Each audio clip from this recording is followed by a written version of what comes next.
बर 2-2 क्वार्टरा प्रत्येकाच्या झाल्या, हे झाले फायर. त्याच्यानंतर गडी जेवाय बसायच्या आधी म्हणले नाही नाही अजून पाहिजे. एका चढीत एक जण बोलत होता बघा, नाही नाही एक म्हणला अजून मला तर 90 पाहिजे बाबा, मी 90 घेतल्याशिवाय जेवू शकत नाही. लगेच दुसरा, नाही बाबा आपल्याला बी 90 पाहिजे, आपल्याला काय झालंच नाही. असं करत करत गाड्यांनी परत अजून एक 90 आणायची एक जणाला पाठवलं. तो गेला 90 घेऊन आला, म्हणजे 2 क्वार्टर आणल्या. परत गाड्यांची 90 झाली.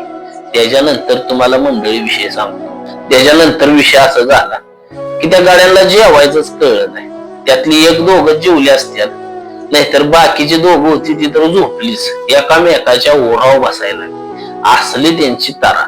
मग मंडळी मला सांगा, ती जर लिमिटेड त्याने घेतली असती तर त्यांचा कालवा सुद्धा झाला नसता आणि दुसऱ्या परतच्या ट्रिपच्या टाइमला त्यांनी गपशूप आणखीन चालू त्यांचं आपलं एक सुट्टी घेऊन नियोजन झालं असतं.